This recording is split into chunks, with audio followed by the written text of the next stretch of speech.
right now. We want to make people important again. We want to make people important again. We want to make the voters important again. Our BCIR is about making voters important again. They have a say in this nation. At the moment, we don't. Every 3 years we might, but between that, the government totally ignores us. They're rushing through laws, they're using their conscience votes, they are not listening at select committees. You know, the amount of submissions they got against the abortion law, and they still forced it through while we were in lockdown. Let's make voters important again. Let's make taxpayers important again. Most of you either pay tax or have paid tax. You are important. That's what runs our country. You should be respected. Your money that you give the government must be respected, and it is not being respected. This government is wasting money in ridiculous amounts on things that have no gain for us as a nation. You know, the tree planting, I did some figures on the tree planting and how much of our GDP it will take to plant enough trees to actually nuke the carbon. Not going to happen. It's impossible. The amount of land it will take out of New Zealand, it will not happen. They're throwing money away. $572,000 on a slide. 45% over budget. Man, if I was 45% over budget on a job, I'd have a sore backside and an empty bank account. They paid $180,000 on consultants. That is actually ridiculing you, that's mocking you, that's poking you in the eye as a taxpayer. That's not how your money should be spent. We're saying the first 20,000 tax-free because we believe you should be in charge of spending your money, not the government. They have shown they are incompetent at looking after our finances. We want to make the taxpayer important again. We want to make our children important again. This government has taken the human rights of babies. When did a government ever take the human rights off its citizens? Nazi Germany? They've taken their rights off so they can do what they like with them, up to birth. I've got children and grandchildren. Man, I don't want them killed.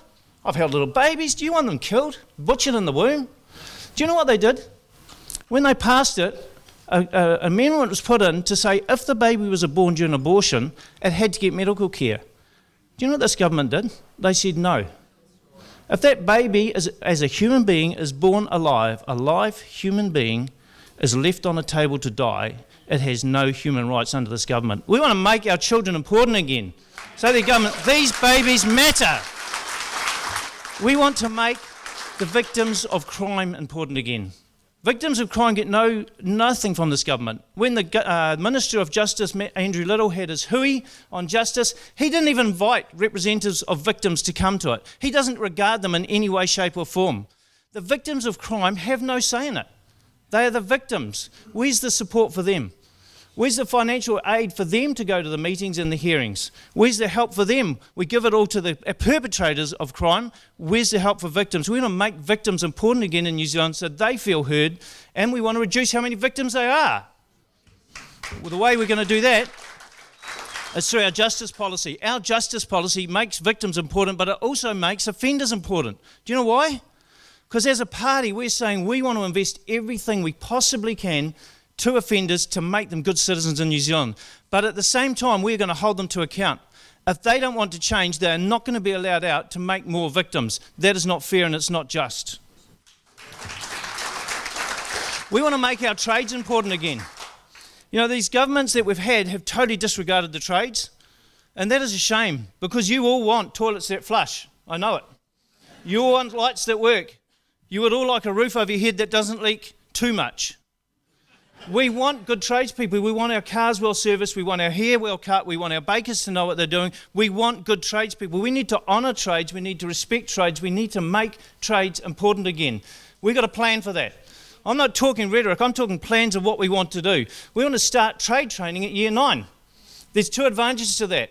We get tradespeople coming out of school that have a basic knowledge of what they want to do. We give vision to our young people. We keep young people involved in education. It's no secret. The government department that is best at reducing crime is the education department. If we can keep young people in education, we can keep them out of crime. Trade schools will help us do that.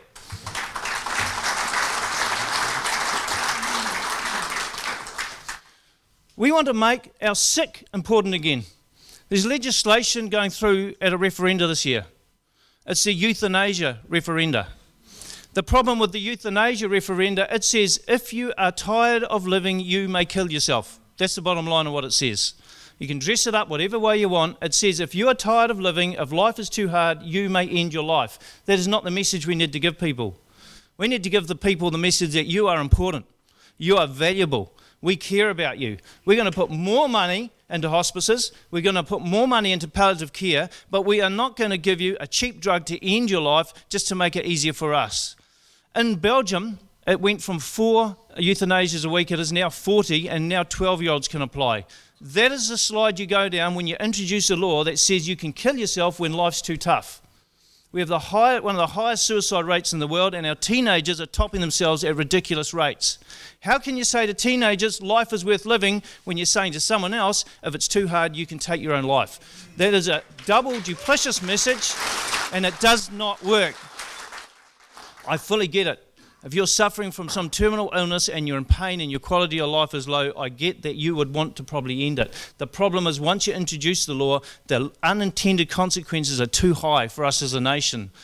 You know, the government's role is to protect the people and enable and encourage them to succeed. It's not to micromanage them. It's not to control them. It's not to dictate to them. It's to protect, enable and encourage. And every proposal that we're putting forward, every policy that we're stipulating is around those basic fundamentals, the government's role. And so that's what we're saying. It's making us important again. We are the people of New Zealand, not the people in Parliament. The new leader of the opposition said he's a Catholic, but said his Catholicism does not affect what he does in Parliament. Bad news for him. The ideology, the belief system of the left is exactly what they're implementing through Parliament. They are chasing hard after their belief system. And if you leave your belief system which says people are important or you value life outside of what we do in Parliament, the result is what we are seeing now. It's a move to lose socialism. It's a move away against personal rights. It's a move away against freedom. We are losing our freedom because the government is forcing through the ideology which has no basis in science, it's not medically proven, and it is destroying people. If you want to change it, you must stand up. We can't sit back any longer. Most people don't want to be involved in politics. It's a dirty, ugly, horrible thing that happens out the back. Let it happen there as long as it doesn't affect us. It's affecting us. It's affecting our children. It's affecting our grandchildren. It's affecting our young people. It's affecting our farmers. Why don't we make farmers important again? They produce...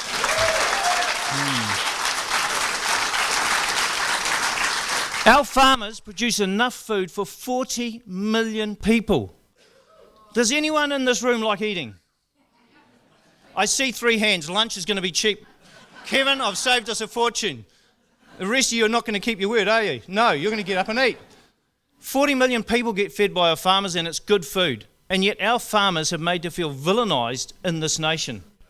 That's not good enough. You know, we were talking to farmers at the Northland Field Days that don't even want to say they're a farmer. How is that in New Zealand? You know, over lockdown, anyone heard of lockdown? A couple of you? Cool. Over lockdown, our farmers kept farming. They were still milking their cows, looking after their stock, feeding their stock. They were still tilling the land and planting crops and harvesting crops. And guess what? Our carbon production went down to the acceptable levels. And yet our media blame the farmers for destroying the atmosphere. What a load of absolute rubbish. Our farmers are an essential part of who we are as a nation. We have lost our tourism industry. Where's the money coming from that keeps us afloat? A lot of it comes through farming and the export of our farming goods. We need to make farmers know that they're important again, that we value them.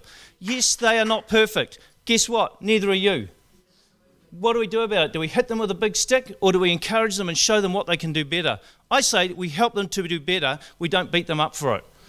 Our policies are around improving New Zealand in ways we can actually measure and we can actually monitor and will make a difference. They're not about throwing hard-earned taxpayers' cash overseas for no difference.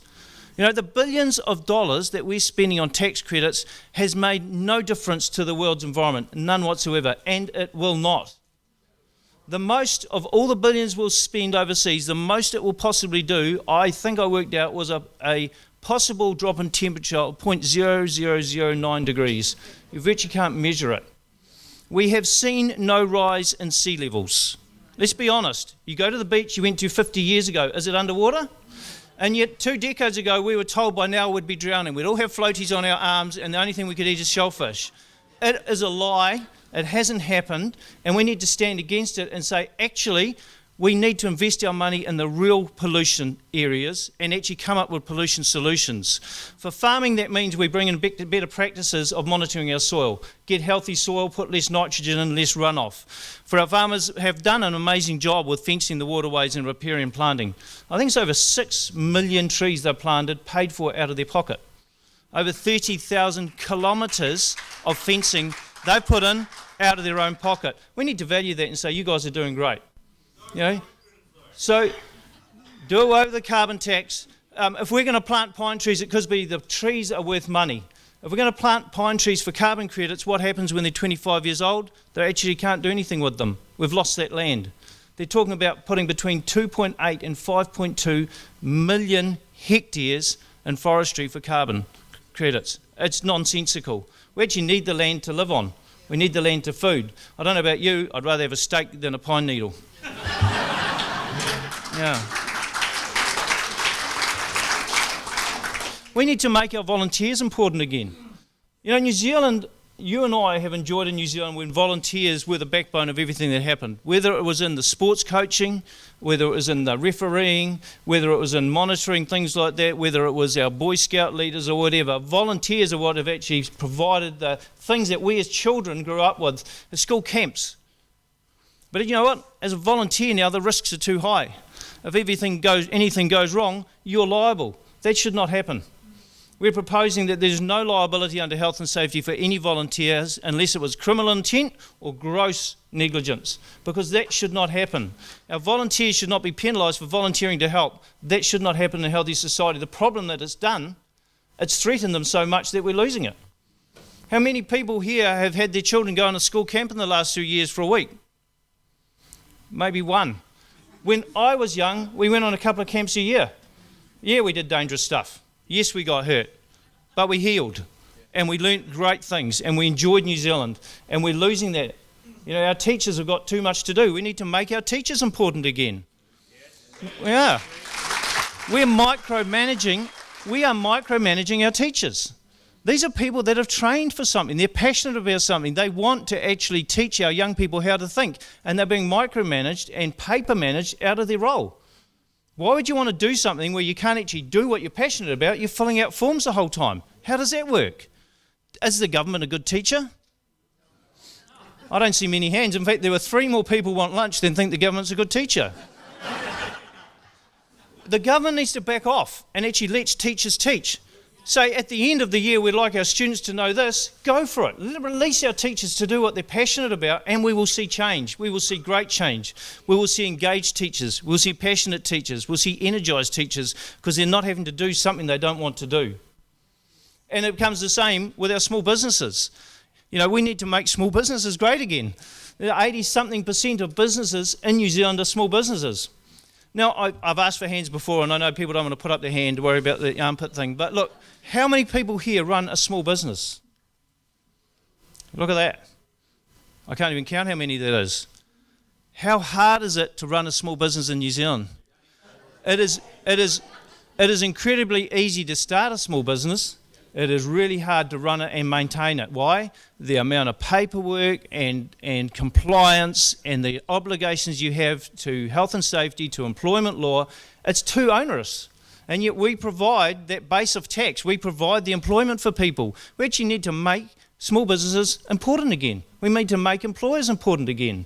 We need to make it easier to hire staff and easier to let the lemons go. Yeah. This is not picking on the workers. As an employer myself, I know my staff are what makes my business work. Without them, my business has nothing. I look after my staff, the good staff I look after as best I can, but I also know a lemon can destroy my business. And if a lemon destroys my business, it's not just my business, he takes away my children's inheritance. He takes away everything I've worked for 40 years can be lost by a lemon in my business. That is not fair. The pendulum is too far against employers. We need to bring that back. I'm not going to sing. I I said I'm not doing karaoke. I told you that. Some people will try anything. Unbelievable. You know, Elliot's got a famous quote that this election is the most important election in the history of New Zealand. And he is right. He is right, because we are losing so many freedoms in quick succession.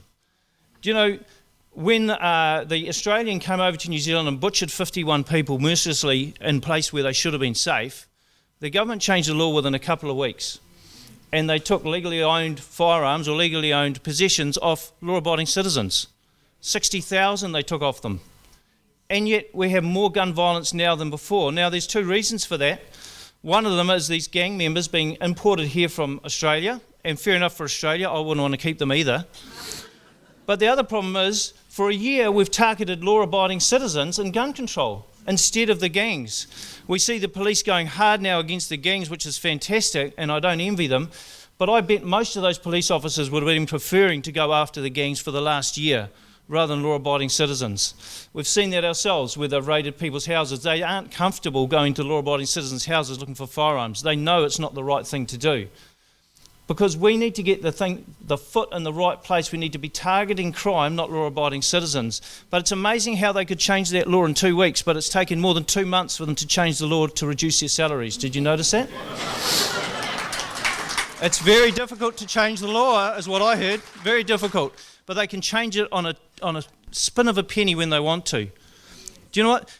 That is a breach of our freedoms. To put the army in the charge of our borders is a breach of our freedoms. Yeah. To lock us up for 2 months in so-called our happy bubbles, although it was nice, I really enjoyed it, it's really hurt our economy, and you must say that the science does not back it up. Yeah. It does not follow through. That, you know, I could ban every car off the road and it would reduce road accidents, I promise you. And I could stand here today saying, I have saved you from road accidents because I didn't let you drive. I could save you from sports injuries by banning every sport. No sport. I've saved you from sports injuries. Oh, hail. I could save you from any work accidents. Don't go to work. No work. No workplace accidents. I've saved you from work accidents. I've actually just destroyed your lives. And what we've done is we've destroyed a huge amount of economy in New Zealand for very little gain. That is not good governance. What we want to go to the people of New Zealand this year and say is, you are important. Your vote is important. Your voice is important. Your income is important. Your children are important. Your future is important, because we, the New Conservatives, want to make people important again. And that's our message this year. That's what we want to talk about. That's the hope we want to give people, because New Zealand is a great nation. That's why you're here. And it's a great nation because we have had choice, we have had freedom, and the people have been important. So as a party, what do we want to do? We want to make people important again. Thank you very much.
had ever done it before.